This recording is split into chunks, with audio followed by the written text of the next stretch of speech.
Hello class fourth. कल मैंने आपको चैप्टर 10 हाउ एनिमल सर्वाइव पढ़ाया था। तो उसमें मैंने काफ़ी सारा पढ़ा लिया था, लेकिन लास्ट में कुछ पार्ट इसके बच रहे थे जो मैंने आपको बताया था कि मैं आगे आपको पढ़ाऊँगी, और आज मैं वो आपको पढ़ा रही हूँ। साथ ही मैं इसके एक्सरसाइज भी करके आपको दिखाऊँगी। तो चलिए हम स्टार्ट करते हैं अपना चैप्टर, क्योंकि कल मैंने आपको यहाँ तक पढ़ाया था।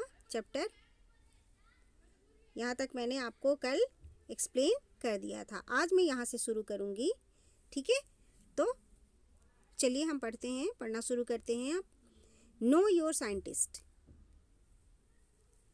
Charles Darwin was an Englishman who gave the world the theory of evolution. He believed that all living beings had the same origin and are different because they have undergone several changes over time. According to him, these changes took place in living beings because they had to struggle to survive and multiply, so that more of their kind would survive and not die out. Charles Darwin एक बहुत बड़े वैज्ञानिक थे जिन्होंने क्रम विकास के सिद्धांत का प्रतिपादन किया था, और इन्होंने बताया था, इनका कहना ये था कि सभी प्रजाति मूल रूप से एक ही जाति की उत्पत्ति होते हैं। परिस्थितियों के अनुरूप अपने आप को ढालने की व्यवस्था प्रजाति विविधता को जन्म देता है। इनका कहना था कि सभी जो जाति हैं उनकी जो उत्पत्ति होती है वो एक ही जैसी होती है, ठीक है। लेकिन परिस्थितियों के अनुकूल वो अपने आप को ढालते जाते हैं, और इस तरह से उनमें विविधता आती चली जाती है। मूल रूप से वो ये कहना चाहते थे कि प्रजाति विविधता जो होती है वो उनके लगातार परिस्थितियों के बदलाव या अपनी परिस्थितियों के अनुरूप अपने आप में बदलाव करते जाने की वजह से उनमें विविधता आ जाती है। अदरवाइज सभी जो जाति की जो उत्पत्ति है वो एक मूल रूप से एक ही होती है। ये इनका सिद्धांत था, जिसकी वजह से जो जाति प्रजाति हैं वो अपनी मल्टीप्लाई करते जाते हैं और अपनी जैसे को आगे जीवन प्रदान करते हैं, और इस तरह से जो जीव प्रजाति हैं वो आगे चलते रहते हैं और कभी ख़त्म नहीं होंगे या कभी ख़त्म नहीं होते। अडेप्शन फॉर प्रोटेक्शन, तो ये था हमारा चार्ल्स डार्विन का जो सिद्धांत था, वो मैंने आपको बताया। इन चार्ल्स डार्विन के जो मूल सिद्धांत, जैसे कि इनका जो मूल सिद्धांत था एवोल्यूशन का, तो मूल जो इनका एवोल्यूशन का मतलब होता है क्रम विकास यानी क्रमिक रूप से विकास का होते जाना और उसी के अनुरूप बदलाव का आते जाना, ये इनका सिद्धांत था। चलिए बच्चों, अब हम इसमें आगे पढ़ें। तो आगे हम पढ़ेंगे कि adaptation for protection. Many animals have adapted themselves well to the environment to protect themselves from their enemies.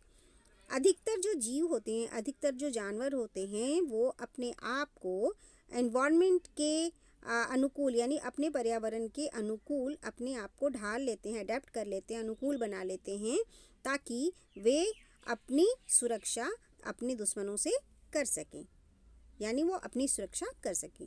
Animals such as elephant and hippopotamus have thick skin to protect themselves from heat in hot climate. Animals, जैसे कि पहला point है हमारा, animal जैसे कि हाथी होता है और जो हिपोपोटामस होता है, इनकी जो स्किन होते हैं वो बहुत ही मोटे होते हैं ताकि हीट से और हॉट क्लाइमेट से उन्हें बचा सकें। दूसरा पॉइंट है हमारा, some animals such as deer and gazelle have very strong legs and are able to run very fast. These animals can easily run away from predators. ये जो हैं predators का मतलब होता है शिकारी। Some animals यानी कि कुछ एनिमल्स ऐसे हो जैसे कि डियर और गैज़ेले होते हैं, ये बहुत तेज़ भाग सकते हैं। इनका जो पैर होता है वो बहुत ही स्ट्रॉन्ग होता है, जिससे कि वो अपने शिकारी को पीछे छोड़ भाग जाते हैं, बहुत तेज़ भाग जाते हैं। Some animals such as chameleon, zebra Arctic fox, polar bear and frog can trick their enemies because their body color blends easily with their surroundings, thus confusing their enemies. This is known as camouflaging. A chameleon can also change its body color according to the surroundings. Grasshopper and the stick insect are other example of animals that show perfect camouflaging. तो इसमें आपको ये कहा जा रहा है कि कुछ एनिमल्स ऐसे भी होते हैं जो कि अपने आप को प्रकृति यानी जहाँ भी वो रह रहे हैं उसकी सराउंडिंग के अकॉर्डिंग अपना कलर बदल लेते हैं, ताकि जो वहाँ अपने आप को उसके अनुरूप बदल लेते हैं ताकि हम कंफ्यूज हो जाएं या लोग कंफ्यूज हो जाएं या जो शिकारी हैं वो कंफ्यूज हो जाएं। जैसे कि आप तो जानते ही हो गिरगिट कैसे रंग बदल देता है, इसी तरह से जेब्रा भी है, आर्कटिक फॉक्स है, पोलर बियर है, फ्रॉग भी है, इसी तरह से रंग बदल लेते हैं। तो इनको हम क्या कहते हैं? कैमोफ्लेजिंग, जिससे कि इनके रंग बदलने का या छद्म भेष अपनाने का इनका ढंग होता है, जिसके वजह से ये अपने दुश्मनों से अपने आप को बचाते हैं। इसके बाद है एनिमल इन डेंजर। कुछ जानवर ऐसे हैं जो कि डेंजर में हैं। डेंजर में क्यों हैं? क्योंकि उनकी प्रजाति अब समाप्त होने को है। कुछ तो समाप्त हो चुके हैं और कुछ समाप्त होने को हैं। यहाँ देखिए एक चित्र है स्टिक इंसेक्ट की। देखिए इसने कैसे अपने आप को उस स्टिक की तरह उसके अनुरूप ही बना रखा है ताकि आप उसे पहचान भी ना पाएँ, और इस तरह से वो अपने आप को बचाने की कोशिश करते हैं और बचा भी पाते हैं। चलिए हम देखते हैं एनिमल्स इन डेंजर में।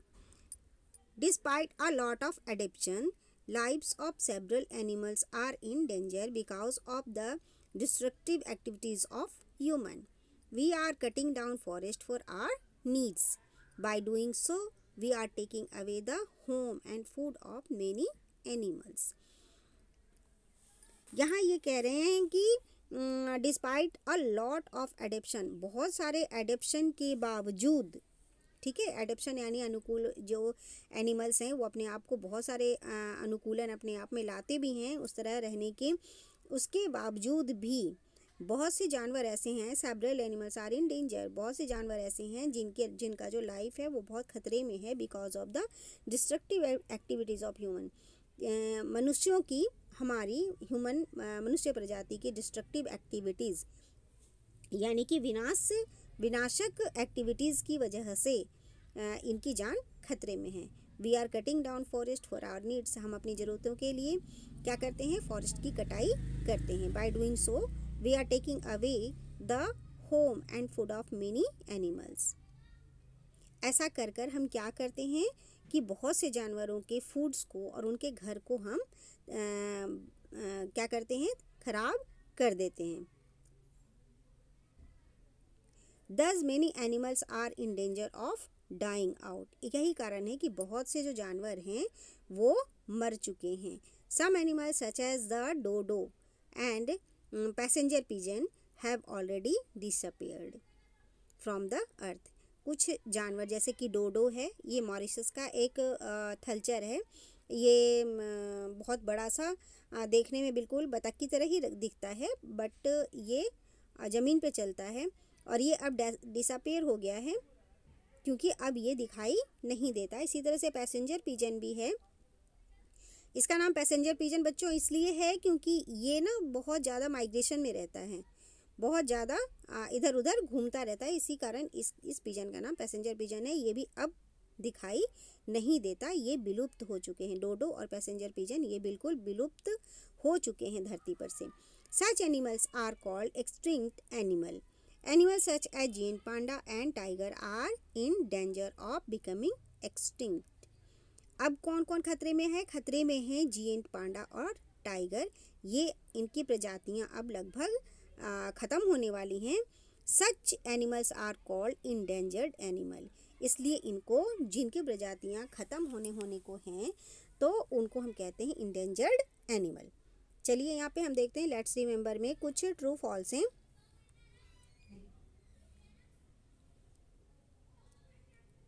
Animals that live on land are called terrestrial animal, true है। Animals that mostly live on trees are called aerial animal, ये भी सही है, मैंने लगा रखे हैं इसमें। Animal that eat plants are called herbivorous. Panda is an endangered animal, ये भी ट्रू है। The sparrow is an extinct animal, यानी स्पैरो क्या ख़त्म हो चुका है? स्पैरो बिल्कुल अभी ख़त्म नहीं हुआ है, लेकिन ये भी इंडेंजर एनिमल है। गांव में अभी स्पैरो एक दो दिखाई दे जाते हैं, पर शहरों में तो ये बिल्कुल भी दिखाई अब नहीं देते। चलिए, हम ये कीवर्ड्स तो मैंने आपको ये सारा कुछ चैप्टर में ही आपको क्लियर कर दिया था। वैसे फिर भी invertebrates, animal that do not have backbone are called invertebrates, और वर्टेब्रेट्स ठीक उसी का उल्टा हो जाएगा। Animal that have backbone are called vertebrate, जिनके बैकबोन होते हैं वर्टेब्रेट कहे जाते हैं। चिटिन क्या होते हैं? The material that makeup the hard outer covering of insects is called chitin. इसके बाद कोल्ड ब्लडेड एनिमल भी मैंने आपको क्लियर किया था कि जो कोल्ड ब्लडेड वो होते हैं जिनका बॉडी टेम्परेचर अपने सराउंडिंग के अकॉर्डिंग चेंज हो जाता है, वो होते हैं कोल्ड ब्लडेड। वार्म ब्लडेड क्या होते हैं? वो एनिमल्स जिनका जो बॉडी टेम्परेचर है वो कांस्टेंट रहता है, चाहे सराउंडिंग में टेम्परेचर में बदलाव हो या होने पर भी उनका बॉडी टेम्परेचर कांस्टेंट ही रहता है। हाइबरनेशन क्या होता है? जब एनिमल्स लंबे समय के लिए स्लीपिंग में चले जाते हैं सर्दियों में, तो उन्हें हम हाइबरनेशन कहते हैं। एसिवेशन क्या होते हैं? Slowing down the activities of settling down to a long sleep by some animals during the hot summer month is called aestivation. इसके बाद है एर्बोरियल एनिमल क्या होता है? Land animal that live mostly on trees are called arboreal animal.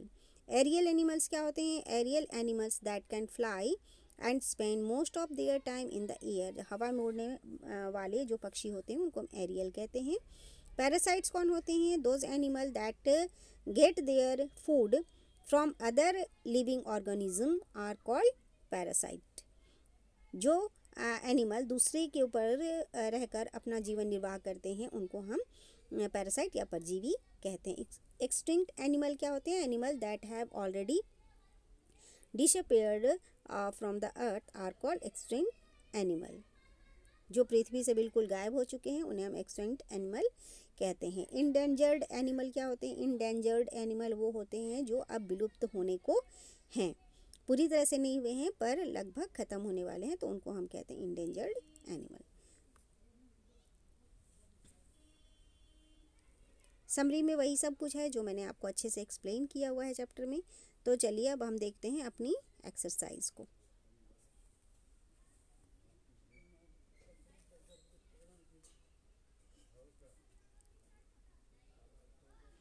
तो चलिए हम start करेंगे। The hard outer covering in insect is made of chitin, पढ़ाया था मैंने आपको, तो आप भी कर सकते हैं, आपको शायद याद भी होगा। Which of these help a fish to swim in water? पानी में तैरने के लिए फिश को कौन हेल्प करता है? तो फिन्स हेल्प करता है। Which of these animal can live both on land and in water? पानी में भी जो रहता है और जो ज़मीन पर भी रहता है वो कौन है? निविट।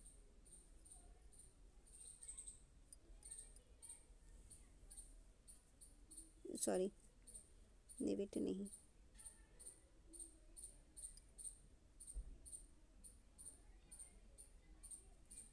टेडपोल होगा।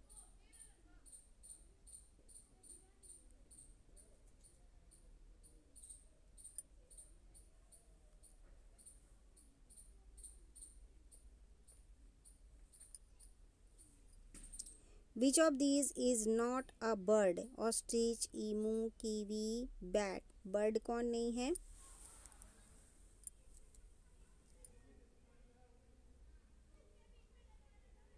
बैट मैमल है। बैट क्या है? मैमल है।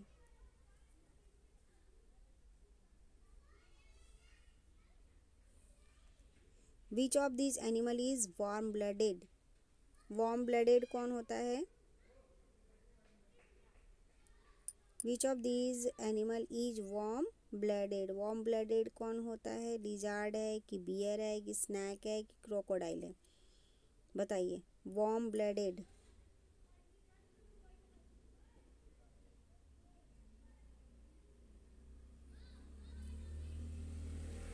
वार्म ब्लडेड होना चाहिए बियर।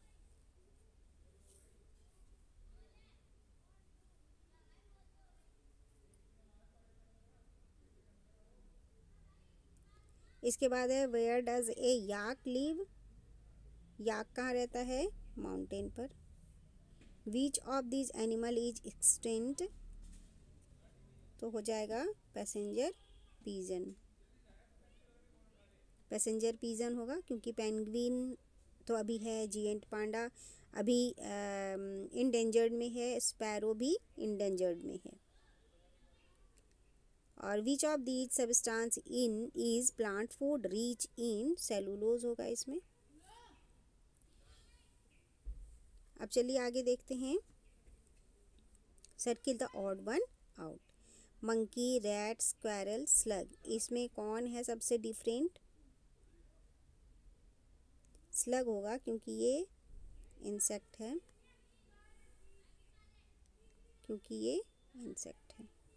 ना।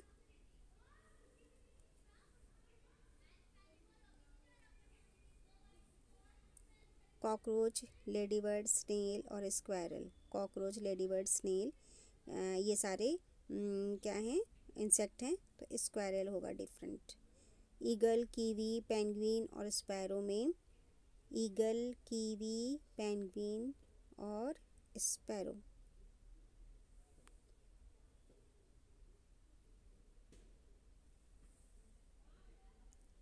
ये इसमें होगा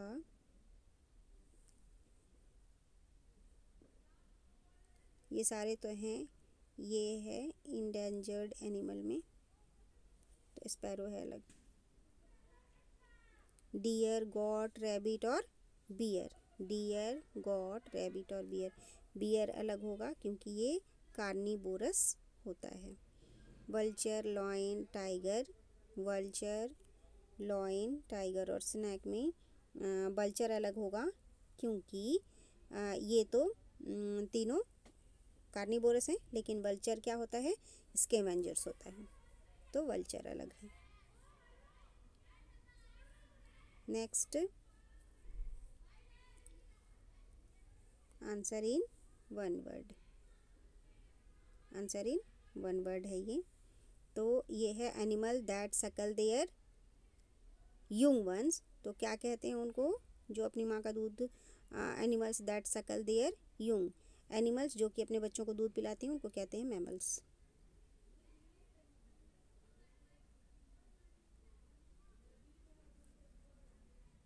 मैंने पेंसिल से लिखा भी है। स्लोइंग डाउन ऑफ एक्टिविटी और settling down to a long sleep by some animal during the hot summer month. Aestivation कहेंगे इसको।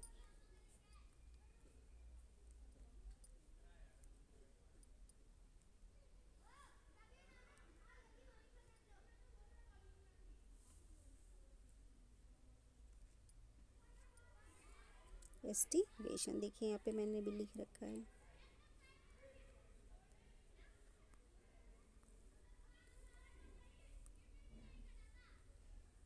आगे आगे हम देखेंगे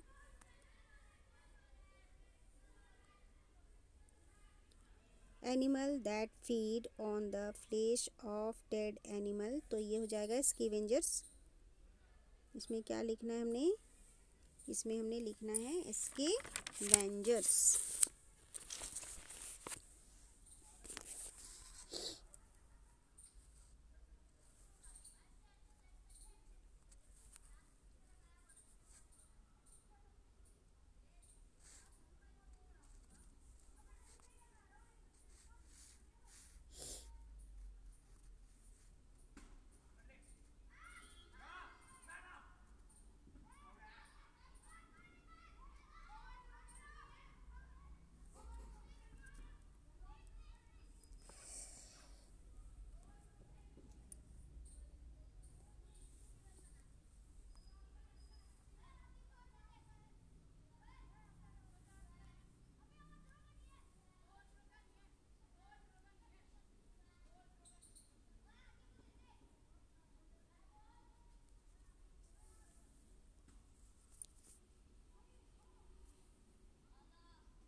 स्कैवेंजर्स होगा। Animal that derive their nutrition from other living organism, इसमें आएगा parasite.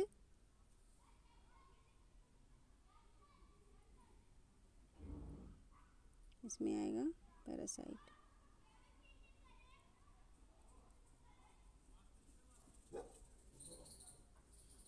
Animal that hunt and kill other animal, इसमें आएगा कार्निवोरस।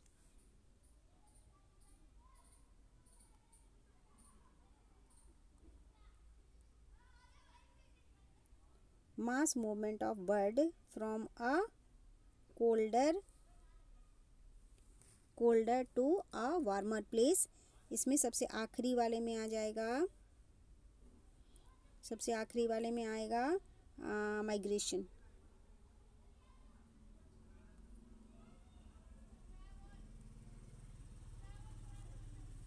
माइग्रेशन आएगा उसमें। चलिए ये हम वन वर्ड के आंसर अब देखेंगे।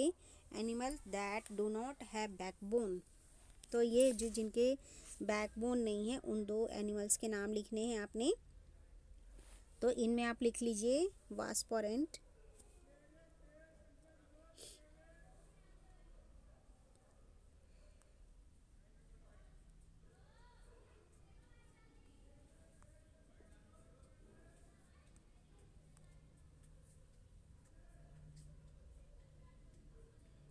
वास्प और एंट। एर्बोरियल एनिमल में आ जाएगा मंकी और कोआला।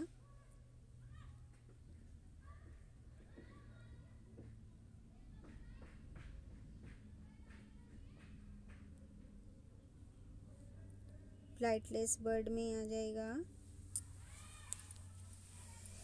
फ्लाइटलेस बर्ड में आ जाएगा कीवी।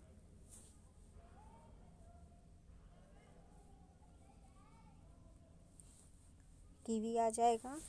और ऑस्ट्रिच लिख सकते हैं।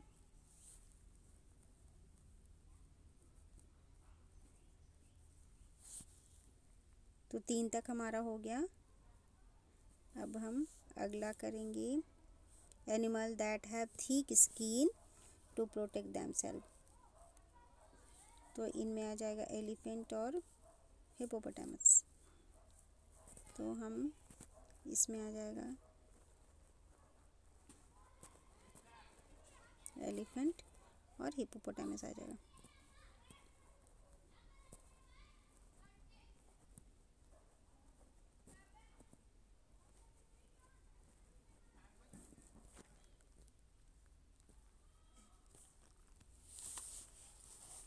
एलिफेंट एंड हिप्पोपोटामस, ये मैंने आपको चैप्टर में पढ़ाया भी था। अब अगला है एनिमल दैट सो कम्फ्लंजे, तो इनमें जो अपना वेश बदल देते हैं, अपने सराउंडिंग को देखकर अपने आप को, अपने आकार, अपने रूप रंग में परिवर्तन कर लेते हैं, ऐसे कौन होते हैं? ऐसे होते हैं चैमेलियन और ग्रासहोपर। आप लिखिए।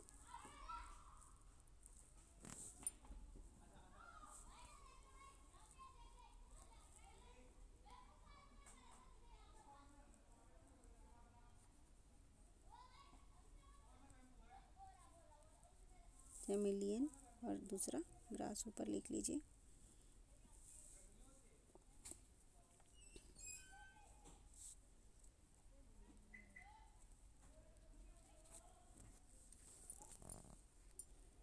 इसके बाद है इंडेंजर्ड एनिमल में, इंडेंजर्ड में आप लिख लीजिए पांडा और जिएंट पांडा और टाइगर।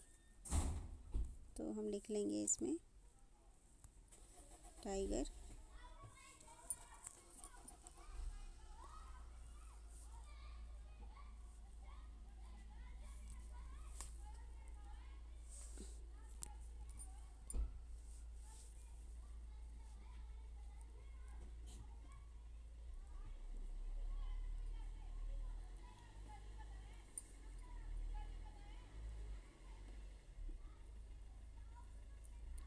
टाइगर और जिएंट पांडा।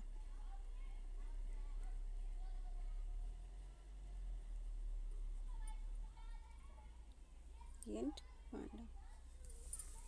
तो ये हो गया हमारा एक्सरसाइज ख़त्म। और बाकी मैंने ये चैप्टर यहाँ पे ख़त्म किया, चैप्टर 10। तो आपको अगर ये पढ़ाया हुआ मेरा अच्छा लगा हो तो आप इसे लाइक, शेयर और सब्सक्राइब ज़रूर करें प्लीज़ बच्चों। Thank you. और again meet in my next class and request you to please comment me कि मैंने कैसा पढ़ाया और मुझे आगे कौन सा चैप्टर आपको पढ़ा के देना है। तो ये आप मुझे कमेंट बॉक्स में लिखकर प्लीज़ दें। तब तक के लिए थैंक यू बच्चों। बाय बच्चों।